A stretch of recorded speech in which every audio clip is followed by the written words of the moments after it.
Sabias que existem determinadas regras que nós devemos comunicar ao nosso cliente previamente? Sim, e é disto que vamos falar hoje. Olá pessoal, o meu nome é Ruben, sou formador e terapeuta manual e seja bem-vindo a mais um vídeo aqui no canal. E hoje vamos falar sobre as regras que nós devemos indicar ao nosso cliente para a massagem. Hoje vamos abordar 13 diretrizes importantes para que a massagem seja confortável, seja agradável, quer para o cliente, quer para nós terapeutas.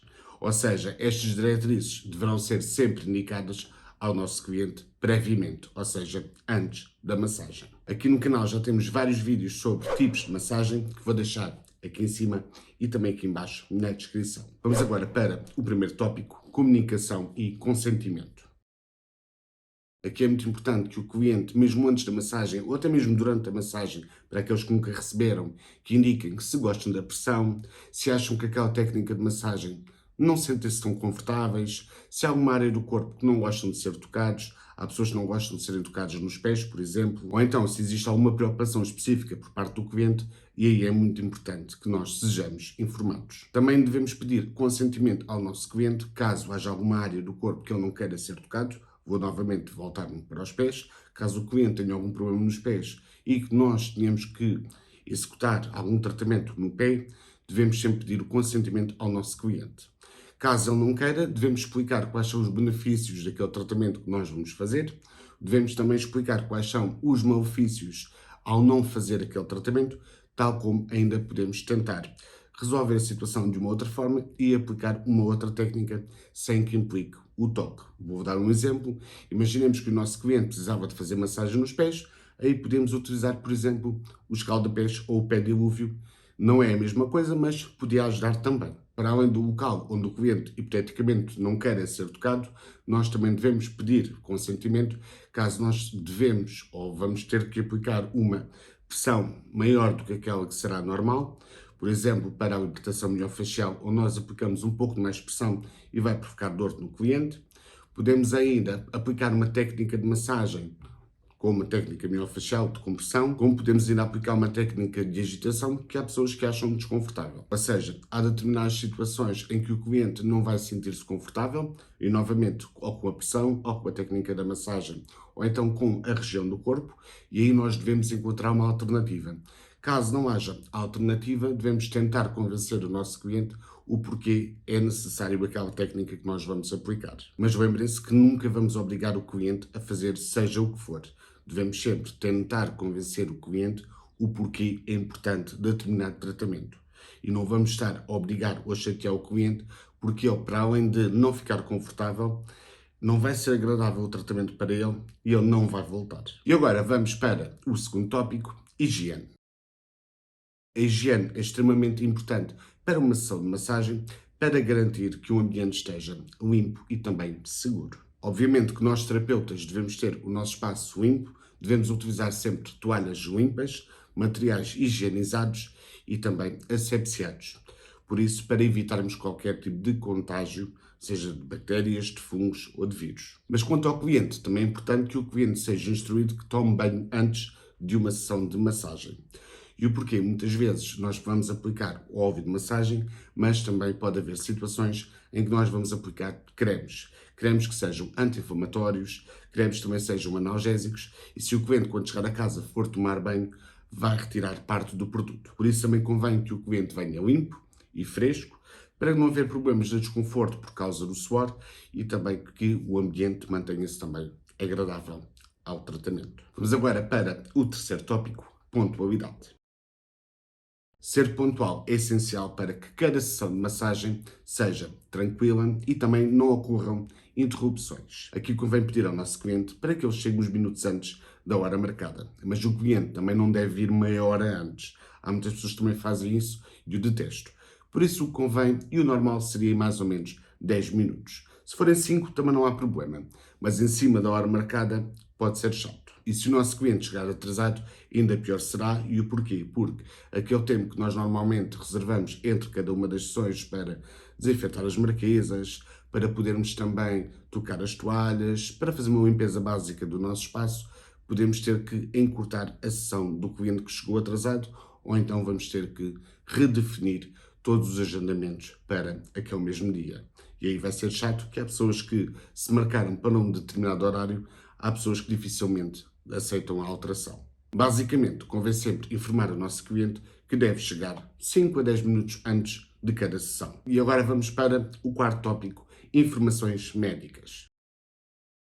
As informações médicas são demasiado importantes para o nosso tratamento e o porquê? Porque existem várias contraindicações para a massagem ou outras terapias que nós possamos fazer. E aqui devemos sempre perguntar ao nosso cliente, ou através do WhatsApp, ou através das redes sociais, ou até mesmo do telefone, perguntar para saber se existe algum tipo de contraindicação, alguma doença, para que, para já, podemos marcar ou não a terapia, porque se houver alguma contraindicação, não há necessidade para haver um agendamento. E por outro lado, caso nós possamos fazer o agendamento, mas haja algum tipo de doença, podemos pesquisar mais em relação a essa doença, para então podermos focar mais o nosso tratamento para aquele cliente. Por isso, é sempre muito bom pedirmos informações ao nosso cliente previamente, para que no dia da sessão nós estejamos mais preparados para garantir não só a segurança do cliente, mas também garantir o melhor tratamento para ele. Vamos agora para o tópico 5, comportamento respeitoso.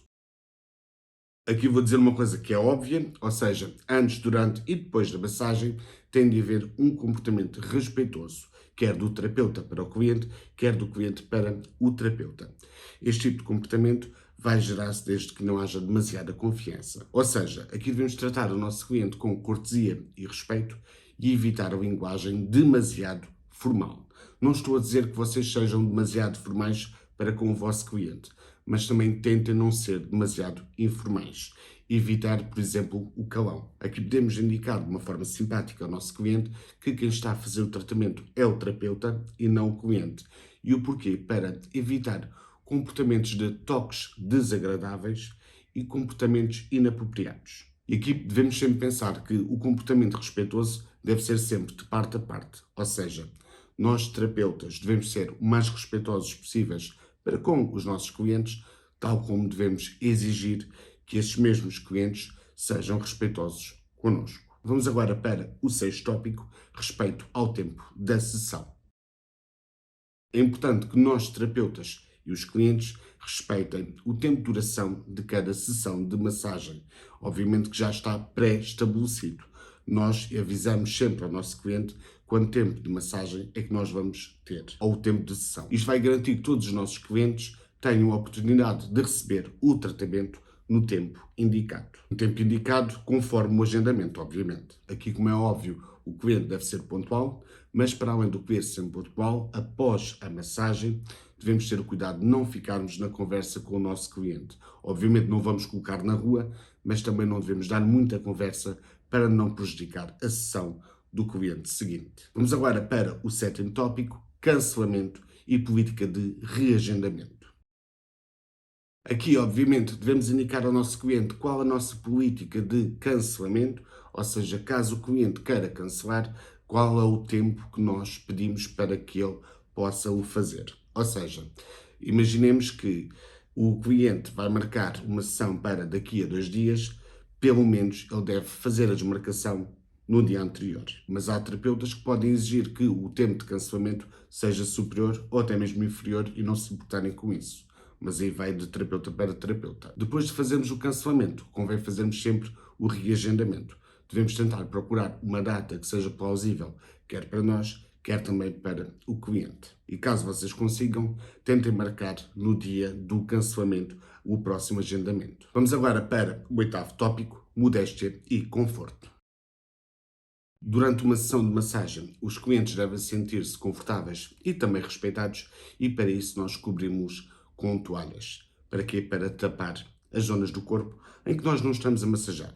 Mas à medida que nós vamos massajando, vamos destapando a toalha daquela zona do corpo que nós estamos a fazer a massagem ou um determinado tratamento. Mas aqui devemos sempre pedir ao nosso cliente para que ele comunique-nos se sente algum tipo de desconforto. Aqui podem haver casos inusitados, ou não tanto, para quem já trabalha na área sabe que não é tão inusitado quanto isso. O cliente ir para a marquesa sem boxers, ou no caso da mulher, ir sem as cuecas ou as calcinhas e o sutiã. Aqui nós vamos colocar os limites ao cliente. Nós, terapeutas, estamos para fazer massagem, não estamos para fazer outro tipo de serviços. E neste caso, devemos insistir com o nosso cliente que deva colocar a roupa interior para nós podermos fazer o tratamento. E antes de irmos para o próximo tópico, não te esqueças de subscrever o canal e também, se estás a gostar do vídeo, aproveita e deixa o teu gosto. Vamos agora para o nono tópico: evitar consumir álcool ou alguma substância que possa reduzir a sensibilidade. Aqui devemos indicar ao nosso cliente que deve evitar consumir álcool e algum tipo de substância que possa alterar a sensibilidade do cliente. Aqui estou a incluir analgésicos, sedativos ou algum tipo de substância que possa alterar a percepção sensorial do cliente. E por que evitar estas substâncias que possam afetar a sensibilidade? Porque pode afetar a comunicação entre o cliente e o terapeuta e, para além disso, interferir na percepção da dor ou desconforto durante a massagem. Vamos agora para o tópico 10, pagamento e gratificações. Antes de fazermos o agendamento com o nosso cliente, devemos ser bastante claros nas informações quanto ao valor do tratamento que nós vamos fazer, ou seja, o cliente deve saber quanto é que vai pagar pelo tratamento, quando é que deve pagar, ou seja, no final da sessão. Caso vocês queiram previamente, devem também indicar isso ao vosso cliente e aqui também devem indicar qual é a forma de pagamento que vocês aceitam. Podem aceitar em numerário, em dinheiro, podem aceitar em MBWay, podem aceitar em Pix, caso esteja no Brasil, podem também aceitar em PayPal, podem aceitar em cartão de crédito, em cartão multibanco, seja como for, ou até mesmo transferência bancária. Vocês aí é que decidem. Mas, obviamente, devem sempre informar o vosso cliente previamente, para que no dia da massagem o cliente leve cartão multibanco e vocês não tenham como receber o valor. Vamos agora para o tópico 11, uso de aparelhos e dispositivos móveis. Aqui devemos pedir ao nosso cliente para colocar o telemóvel ou celular ou em modo avião ou em modo silencioso ou até mesmo desligar o aparelho. E para quê? Para que a experiência seja mais tranquila e confortável e seja totalmente livre de interrupções. Quem aqui já esteve a fazer uma massagem e o telefone do cliente não tocou? Deixem aqui embaixo nos comentários. Aqui devemos sempre pensar que quando o aparelho toca, vai despertar o cliente, vai deixá-lo mais alerta, vai ficar na curiosidade de quem é que estava a ligar ou quem enviou aquela mensagem, qual é aquela notificação que recebeu, sabem que é chato e vai perder o relaxamento. E para que o cliente volte a relaxar, vai ser um trabalho acrescentado e vai demorar mais tempo. Por isso, antes da massagem, podemos sempre pedir ao nosso cliente para deixar o telemóvel em modo silencioso ou até mesmo desligá-lo. Vamos agora para o ponto 12, feedback e comunicação pós-sessão. Aqui devemos sempre incentivar o nosso cliente a fornecer-nos o seu feedback. Ou seja, gostávamos de saber se gostou da massagem, se não gostou de alguma coisa, que indique, para podermos até melhorar os nossos serviços. Aqui devemos estar sempre abertos a uma comunicação pós-sessão para esclarecer alguma dúvida do cliente que ele possa ter mesmo durante a massagem e na hora não se lembrou. Por isso convém sempre termos comunicação com o nosso cliente mesmo após a massagem. O feedback do nosso cliente é sempre importante, não só para melhorarmos a próxima sessão com o cliente, tal como podemos também ver se existe alguma coisa que nós estejamos a fazer de errado para podermos também melhorar. Vamos agora para o ponto 13, manutenção do bem-estar pós-sessão. Aqui é sempre bom orientarmos os nossos clientes após a massagem que devem preocupar-se com a manutenção do bem-estar de saúde. Aqui devemos explicar ao nosso cliente que é importante a hidratação no pós-massagem. Logo aí devemos indicar que deve beber muita água, porque nós na massagem acabamos por reduzir ou remover as toxinas, mas que na realidade o cliente, ao reduzir as toxinas, deve libertá-las para fora. E como? Através da micção da urina. Aqui também devemos dizer ao nosso cliente que devem descansar, aproveitar receber uma massagem para poder tirar uma soneca ou um cochilo. E aqui o cliente também deve evitar atividades mais extenuantes, como corrida ou atividades mais estressantes, que andem de um lado para o outro, porque aí todo o nosso trabalho de relaxamento vai por água abaixo. Por isso devemos sempre indicar ao nosso cliente para descansar e evitar fazer tarefas estressantes. Aqui também convém fornecermos orientações específicas para aquele cliente. Estas orientações específicas não devem ser só com base no tipo de massagem, como vocês acabaram de fazer, como também nas necessidades individuais do vosso cliente. Pessoal, e por hoje ficamos por aqui. Espero que tenham gostado do vídeo. deixado o gosto. E até à próxima.